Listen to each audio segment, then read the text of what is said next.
अवधूत चिंतन श्री गुरुदेव दत्त। नमस्कार मंडळी, श्री स्वामी समर्थ सर्वांना। आजचा दिन तुमचा शुभ जाओ, स्वामी तुमच्या सर्व मनोकामना पूर्ण करो व तुम्हाला निरोगी आरोग्य प्रदान करो, अशी स्वामी चरणी प्रार्थना करते आणि आजच्या व्हिडिओला सुरुवात करते। मंडळी, असा एक दिवस आहे ज्या दिवशी एकाच वेळी आपल्याला लक्ष्मीचा वरदहस्त, हनुमानजीचं रक्षण, श्री विष्णूंचा आशीर्वाद आणि चंद्राची शांतता अनुभवायला मिळणार आहे। असा दिवस म्हणजे हिंदू धर्मातील नववर्षातील ही पहिली चैत्र पौर्णिमा। एकच दिवसामध्ये चार देवतांची सेवा करण्याची संधी आपल्याला मिळणार आहे। विचार करा, या एकाच दिवशी एकाच वेळी अमूल्य अशी संधी आपल्याला मिळालेली आहे। आपल्या लक्ष्मी नारायणाची पूजा करायला मिळणार आहे, त्याचप्रमाणे चंद्राला अर्घ्य द्यायला मिळणार आहे, हनुमान जयंती साजरी करायला मिळणार आहे, त्याचबरोबर चंद्राची शांतता आणि शीतलता सुद्धा अनुभवायला मिळणार आहे। आपल्याला या सर्व चारही पूजा अर्चा साजऱ्या करायला मिळणार आहे। हा केवळ एक धार्मिक दिवस नसून किंवा योग नसून ही संधी आहे आपलं नशीब बदलायची, आपल्याला सुख समृद्धी, धन ऐश्वर्य, संकटे घालवण्याची आणि आपलं मन समाधानी कसं होईल यासाठी सर्व गोष्टी करण्याची ही आपल्याला मिळालेली संधी आहे।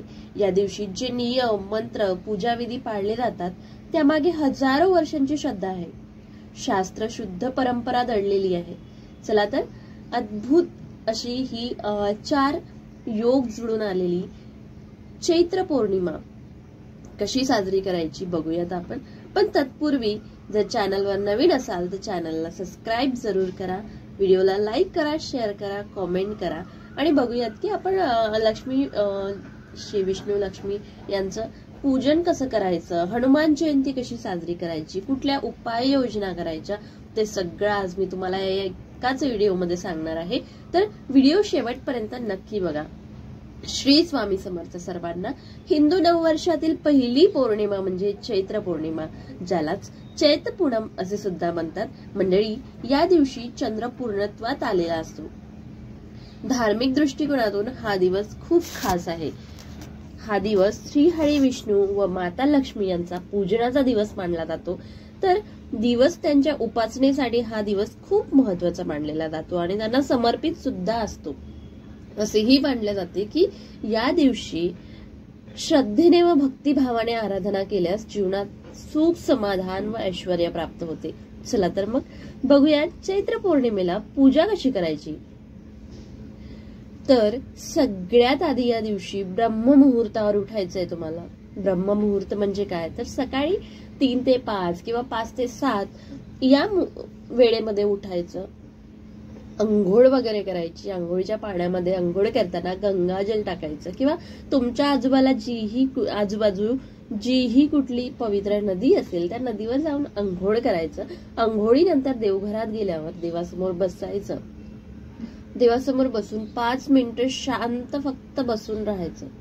स्वतःचे विचार आटोक्यात आणायचे, शुद्ध आपल्या विचारामध्ये खूप शुद्धता यायला हवी, हा एकच विचार करायचा आणि मनाला शांत करायचं। 5 मिनिटं शांत व्हायला लागतं। कुठेतरी आपली संसारिक माणसाच्या ना खूप काही अडचणी असतात, देवासमोर गेलं की लगेच आपले हात जोडून आपल्या डोक्यामध्ये असंख्य असे विचार येतात, देवा माझं हे असं झालं, माझं हे तसं झालं, माझं असं काय झालं, माझं तसं काय झालं, मला हे कधी मिळेल, मला ते कधी मिळेल। सो असा कुठलाही विचार या 5 मिनिटांमध्ये करू नका। स्वतःच्या डोक्यातील विचार पूर्णतः आटोक्यात आणा आणि त्यानंतर माता लक्ष्मीच्या समोर बसून देवघरामध्ये तुम्हाला लाल कपडा आथरायचा आहे, जो की टाकून घ्यायचा आहे आणि त्या कपड्यावर भगवान श्री विष्णू व लक्ष्मी मातेचा फोटो ठेवायचा। त्यानंतर तिथे तुपाचा दिवा लावायचा व हळद, अक्षत, फूल, गंध, तुळशीपत्र सगळं काही अर्पण करायचं। हे सगळं अर्पण करून झाल्यानंतर श्री सूक्त जरूर म्हणावं। तसंच श्री विष्णू लक्ष्मी मंत्राचा जाप सुद्धा तुम्ही करू शकता। तर तो मंत्र कोणता, तर ओम श्रीम श्रीम श्रीम महालक्ष्मी नमः असा या मंत्राचा तुम्ही जाप सुद्धा करू शकता। मंत्राचा जाप करू शकता आणि त्यानंतर नैवेद्यात फळ, मिठाई, खीर किंवा जसं तुम्हाला शक्य असेल तसा नैवेद्य अर्पण करायचा व कुटुंबात सर्वांना वाटून द्यायचा, गरजू व्यक्तींमध्ये वाटावा. त्याचप्रमाणे तुम्ही गरजू व्यक्तींमध्ये दान धर्म सुद्धा करू शकता. त्यानंतर याच दिवशी चंद्रपूजनाचं पण खूप महत्व आहे, म्हणून चंद्रदेवाची सुद्धा पूजा करायची आहे आपल्याला.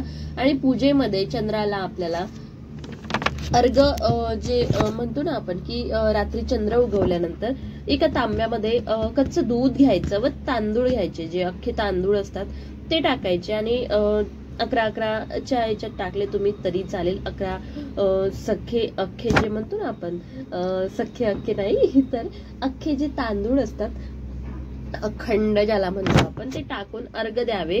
अर्घ देताना पुढील मंत्राचा तुम्ही जाप सुद्धा करू शकता, जो की मंत्र असा आहे की ओम शम शम शम चंद्रमस्याय नमः. याने आपल्या मानसिक शांतता लाभते व मन एकाग्र होते. शिवाय जीवनामध्ये आपल्या चांगले बदल सुद्धा होतात. याच दिवशी म्हणजे चैत्र पौर्णिमेलाच हनुमान जन्मोत्सव सुद्धा असतो, म्हणजेच प्रभू श्रीराम भक्त हनुमानजींचा जन्मोत्सव.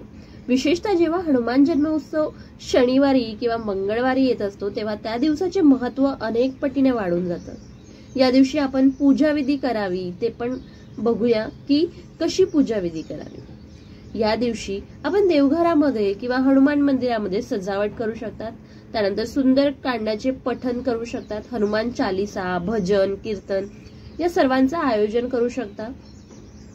काही लोक उपवास करतात त्या दिवशी, तर तुम्ही उपवास सुद्धा करू शकतात. हनुमानजींना रात्री पूजा करून उपवास सोडताना नैवेद्यामध्ये जे तुम्हाला नैवेद्य दाखवायचं आहे त्यामध्ये तुम्ही केळी, गूळ, चणे फुटाणे व उडदाचे वडे हे नैवेद्यामध्ये अर्पण करू शकतात, जे की हनुमानजींना खूप जास्त प्रिय आहे. अशा प्रकारे उपासना करून तुम्ही थोडक्यात अशा प्रकारे तुम्ही उपासना करू शकता. म्हणजेच थोडक्यात काय तर या चैत्र पौर्णिमेला एकाच दिवशी अनेक पूजाविधी तुम्हाला करायचे आहे आणि तेही भक्तिभावाने करायचे आहे, ज्यामध्ये तुम्हाला खूप सारा आनंद मिळणार आहे. या दिवशी या देवी देवतांची जर तुम्ही सेवा केली तर तुम्हाला म्हणजे सेवा करा, उपाय करा, मंत्र जाप करा आणि या दिवसाचं जे अद्भुत महत्व आहे ना ते तुमच्या जीवनामध्ये घडवून आणा. तुम्हाला त्या दिवसाचा पूर्णतः लाभ घ्यायचा आहे.